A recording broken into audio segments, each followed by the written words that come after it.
Hi, welcome to the Gourmet Walks Chocolate Tour in a Box. My name is Ahmet, and I'm the owner of Gourmet Walks. We've been in business since 2007. We offer chocolate tours, neighborhood food tours in downtown San Francisco, as well as in downtown Napa. Right now, we are not able to offer those tours, but the next best thing is what's in front of you, the chocolate tour in a box. I'm going to lead you through the tasting of the various chocolates that you have on your tasting menu and try to fill in with some information about how chocolate is made. The first thing you need to do, of course, in a chocolate tour is to taste some chocolate. So we're going to start out with the Cho chocolatey square. I know that's kind of funny because all chocolate is chocolatey, right? Well, not necessarily. There are lots of other flavors that can be associated with chocolate, and we're going to explore some of that.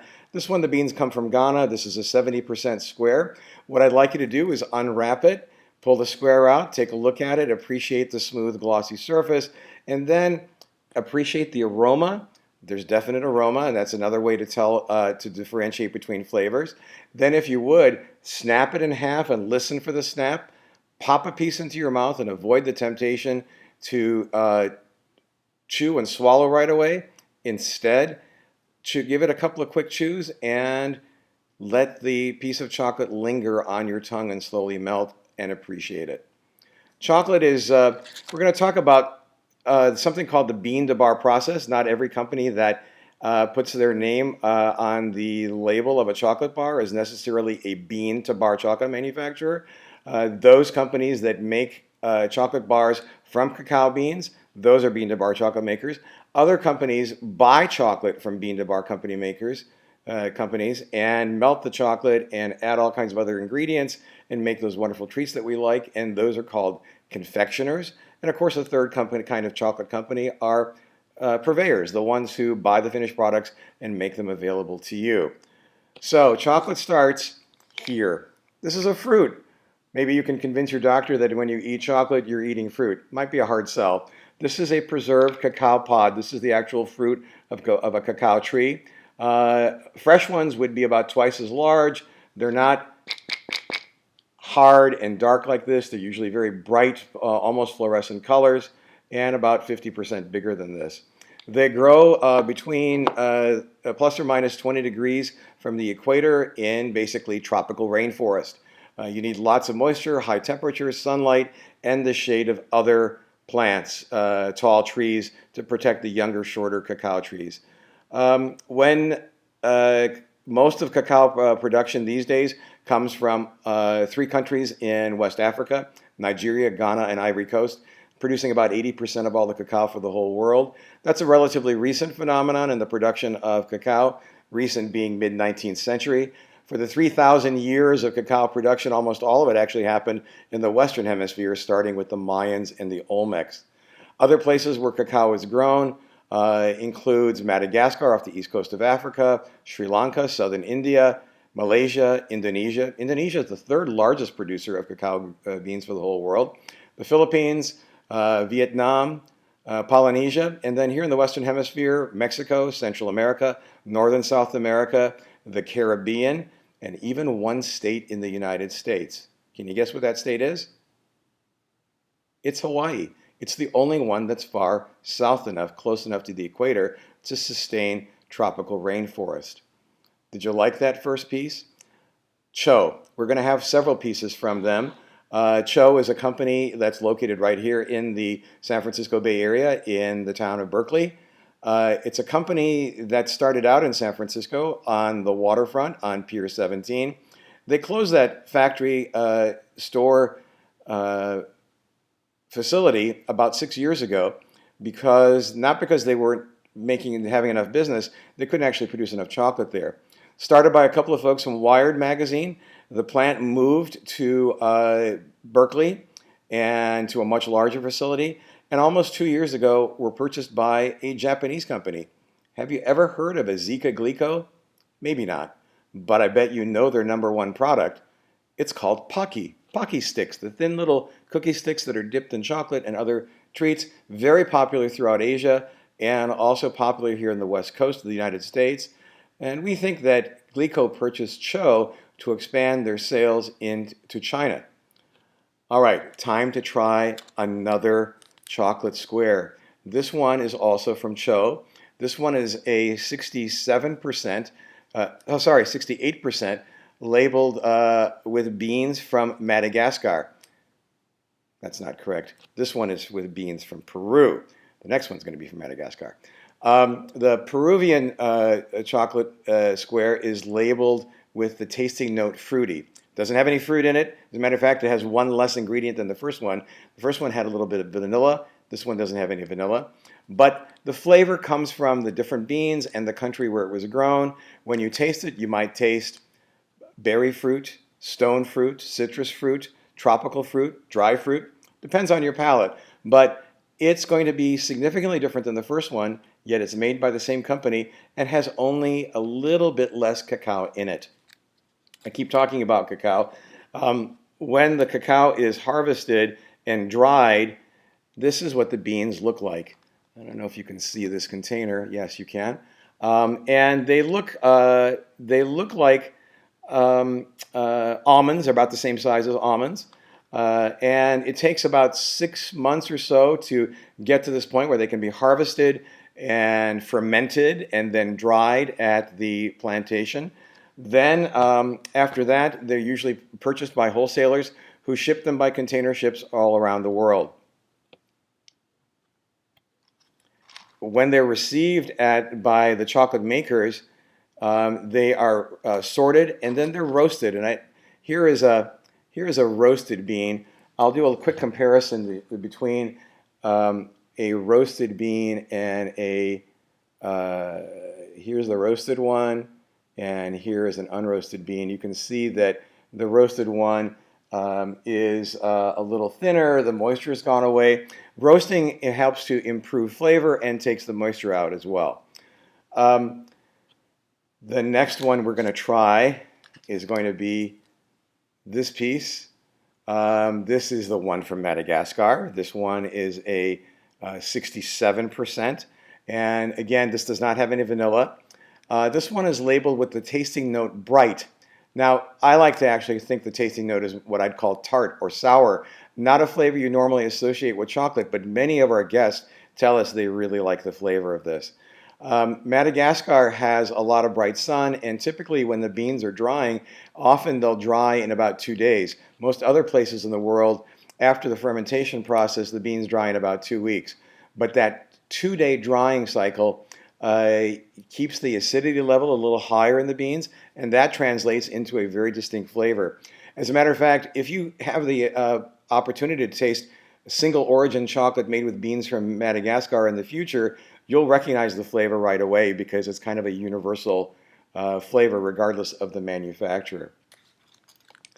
Once the beans have been roasted, they go through a process called winnowing. The reason for that is the beans have a husk on the outside that doesn't have any flavor, and also in the center of each bean is a little stem piece called a radicle, which is very bitter, and you definitely don't want that in your chocolate. So there's a process called winnowing that removes the husk, breaks the bean apart, gets rid of the radicle, and leaves us with what's in this container. These are called cocoa nibs or cacao nibs.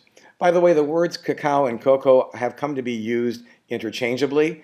There is a distinction made by some manufacturers and some people who discuss it, but for our purposes, we can use them interchangeably. If you'd like more information about that, you're always welcome to write to info@Gourmet Walks with your questions, and we'll be happy to answer them for you, or make up an answer if we don't know. I'm just kidding, of course. The nibs, these nibs, you can find them everywhere. These days, you can even find them at Trader Joe's. They're really a superfood, high in antioxidants. That is 100% cacao. It doesn't have any added sugar to it. And it has a very nutty, earthy taste. It's a flavor that takes some getting used to, but I like to sprinkle it on hot oatmeal in the morning. It's nice on ice cream as well. You can even sprinkle it into a summer salad. It's about 50% saturated fat that melts at body temperature, and that's really important because in the next step of chocolate making, what happens is that the nibs are placed into a big stone mill and ground, and as a result, under the pressure of the millstones, the temperature goes up, the fats start to melt, and the whole thing turns into a liquid. That liquid is called chocolate liquor. Doesn't have any alcohol in it. That's just the name given to the liquid form. Once you have chocolate liquor, you can go ahead and add any other ingredients like sugar or any flavorings that you want to add, and you're only 2 steps away from making a bar of chocolate. The first of those steps is an important Swiss contribution to chocolate making. In the 1890s, a company called Lindt, which still exists, created a process called conching. And conching is a process that does a prolonged mixing and grinding of the ingredients. They found that if they did that, the finished mouthfeel, the smoothness was much creamier. By the way, the Swiss are important for another reason. In the 1890s, another company, Nestle, there was a man whose last name was Peter, invented dry milk powder. Why? Well, they tried to add milk into the chocolate liquor before, but milk is about 80% water. Chocolate liquor is about 50% fat. The two did not mix together very well, but by taking the moisture out of milk and making dry milk powder, they were able to add milk powder to the chocolate liquor and make milk chocolate from that. A couple of quick digressions. Milton Hershey, famous for founding Hershey Chocolates in the U.S., decided not to do it that way. He didn't want to buy any milk powder from the Swiss. Being located in Pennsylvania with really great dairies, he thought, no, I'm not going to buy milk powder from the Swiss. Instead, he asked his food scientists to come up with a new idea. They made a dehydrated, sort of milky paste that they added into their chocolate liquor. But to this day, many Europeans think American milk chocolate has a cheesy sour milk flavor, whereas European milk chocolate has a cooked milk flavor. We'll let you decide when you get a chance to taste both. All right. The next chocolate we're going to taste actually is exactly that. This is a milk chocolate from Cho, but this is interesting. This sort of goes beyond what most people divide chocolate into. Most people think of chocolate as either dark or milk chocolate. This is a dark milk chocolate. A dark milk chocolate, you heard that right. It's 53%. It's mostly cacao, less sugar than most chocolate. As a matter of fact, a Hershey's milk chocolate bar, for example, is only 10% cacao, 12% milk. The 12% milk is what the FDA says it has to be in it. And then all the rest of it is sugar, which also leads me to the quick discussion about what percentage means. Percentage of cacao doesn't actually tell you much about flavor. After you've tasted the first 3 pieces from Cho, the chocolatey with beans from Ghana, the fruity with beans from Peru, and the bright piece from Madagascar, those are ranging in percentage from 67 to 70%, so it's only a 3% range, but they're radically different from each other. So percentage doesn't really tell you anything about flavor. Percentage also doesn't tell you much about the quality, because Cho would like you to know that all of their chocolate squares are of high quality. So why is it there? Well, there's a company called Scharfenberger that's got its start here in the Bay Area and is now a division of Hershey's. That started out as a tiny little company started by Dr. Robert Steinberg and his friend John Scharfenberger, and they experimented with beans from all over the world and different roasting times and temperatures, and eventually settled on a bar that they thought was perfect for their palates. You're actually going to be tasting that a little later on, and they marketed that as the Scharfenberger 70% bittersweet chocolate bar. They were the first company ever to put the percentage of cacao or cocoa on the label of a chocolate bar, but it doesn't really tell you, again, anything about quality or flavor. It's really just to tell you indirectly how much sugar is in a bar. When you walk into your favorite chocolate store, you're probably going to be attracted to bars telling you how much cacao they have rather than screaming at you with how much sugar. So a 70% chocolate bar is roughly about 30% sugar, 65, 35, and so on. All right. The next one we're going to try is going to be going in a completely different direction. Typically on our chocolate tours, one of our favorite confectioners to shop at is a company called Reccuti, Recchiuti, sorry about that. And started by Michael Reccuti, who was a former pastry chef from Pennsylvania but moved to the Bay Area and decided to become a confectioner. Totally self-taught, by the way, but he's risen to the international ranks of some of the best confectioners in the world. The first piece I'd like you to try is his signature burnt caramel truffle. Now, the caramel here is not actually burnt. It's very smoky. They cook the caramel to its highest temperature, but stop short of it burning, and that develops a wonderful smoky characteristic. This is not a piece of caramel wrapped in chocolate. This is caramel added to the ganache. Ganache is the basis of a truffle, which is cream and melted chocolate. And in this case, the burnt caramel is used as a flavoring, and then the whole thing is enrobed in chocolate. I think you'll love it because it's smooth and creamy and not quite as sweet as other treats like this. I kind of think of this as the grown-up version. We'll see what you think. The number one selling piece in Michael's store is the Fleur de Sel caramel piece. This one is caramel enrobed in chocolate, but Fleur de Sel means flower of salt. It's a sea salt caramel. Sea salt caramels have become very popular around the world, but he does it a little differently. He doesn't sprinkle salt on top, so you don't get a mouthful of salt as your first taste. Instead, the salt is blended into the caramel, and you get a little bit of salty, savory flavor in each bite. As I said, this is the number one selling piece in the store, and I think you'll understand why after you taste this. The next chocolate that I'd like you to try is from a confectioner, a friend of ours, Christine Dewar is her name. She's a graduate of a food incubator program here in the Bay Area called La Cocina. And she's a one-woman show. Her facility is located in Belmont in the peninsula area of the Bay Area. And she likes to make truffles without a shell. She says basically hearts of the truffle. She says most people just like the ganache, so that's what she makes. The first one we'd like you to taste is the almond butter smoked sea salt. This one, she's using almond butter to make it very, very creamy. She uses products from another chocolate manufacturer called Guittard, and we're going to be talking about them very shortly. I think you'll really enjoy the nutty, creamy, chocolatey, and slightly savory characteristics of this. Now, Christine does lots of other flavors, and one of my favorites, and the reason why it's in the box, is one that you might not normally think of when you think of a flavoring for a chocolate truffle, and this is her zested lime piece. And if you'll pardon the pun, I think the flavor is sublime. She uses just enough lime flavor to really enhance the chocolate, and I think you're going to really like its flavor combination.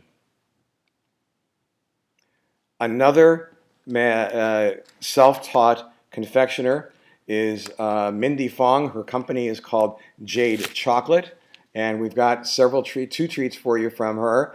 One is what she got started with 11 years ago. She's a self-taught confectioner. She bought chocolate from Guittard Chocolate and then added flavorings that are in tune with her Asian heritage. She's a fifth-generation San Franciscan of Chinese and Filipino descent. She's getting ready to open up her new location in Chinatown very shortly.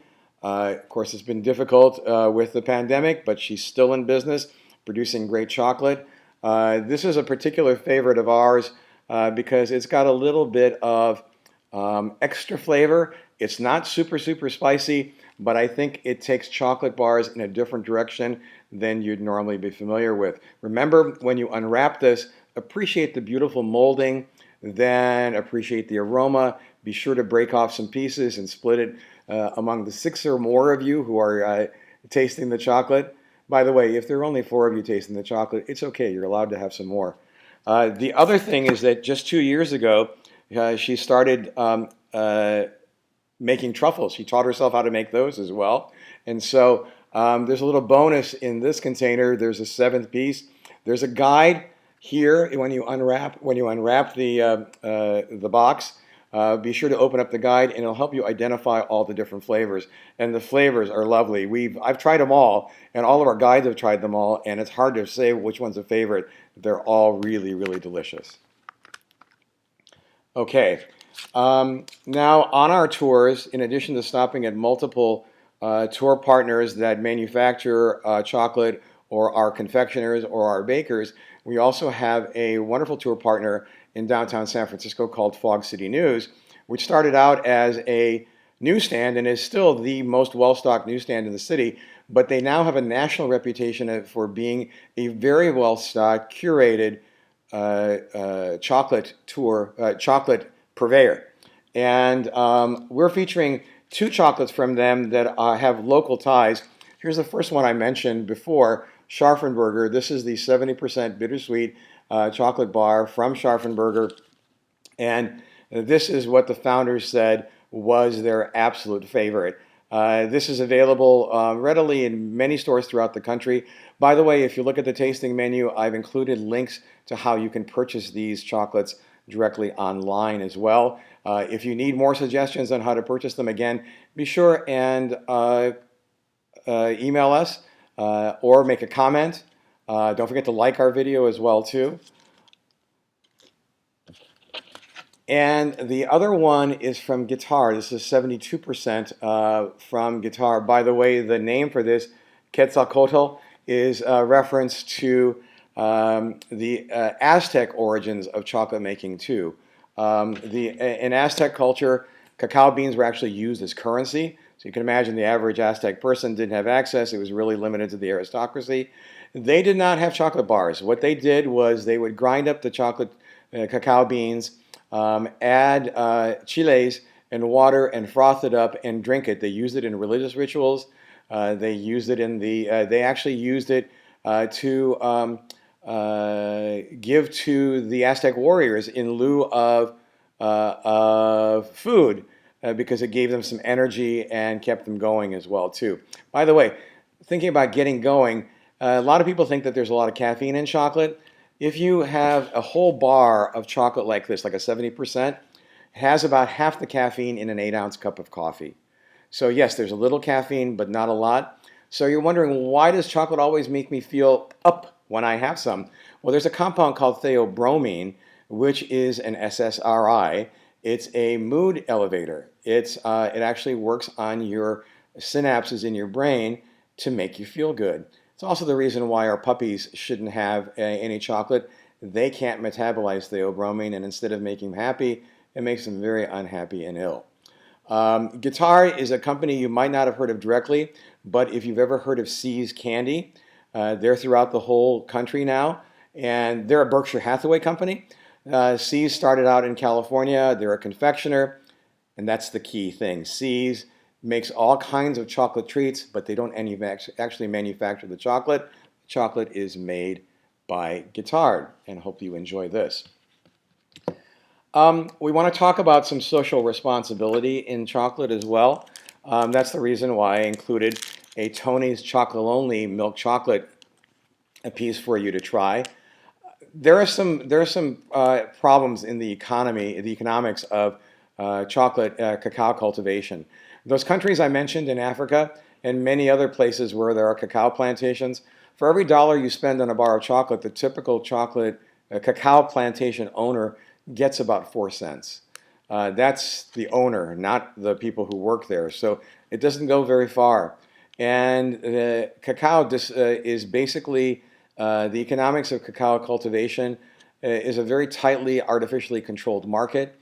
And so a Dutch company, Tony's, has decided to track the origin of their chocolate all the way from the original cacao producer all the way to their factory, and establish a method for making sure that cacao farmers are compensated for their work. And they're trying to get other large manufacturers to join with them. If you'd like to read more about it, please check out their website. It's some really interesting reading. And it's really important to know where the cacao beans came from for your chocolate and how they were produced. I want to wrap up the production of chocolate by giving you something that's another interesting treat from Cho. This is their mochaccino bar, and it's a little bit of San Francisco for you. We have a pretty big coffee drinking culture here, not quite as much as Seattle, but we're like the third largest consumers on a per capita basis of coffee, and one of our homegrown coffee companies is Blue Bottle Coffee. They're now a division of Nestle as of last year, but they're a really big Bay Area favorite, and they collaborated with Cho to make the #1 selling Cho bar, which is the mochaccino bar, which is a combination of milk chocolate and Blue Bottle coffee.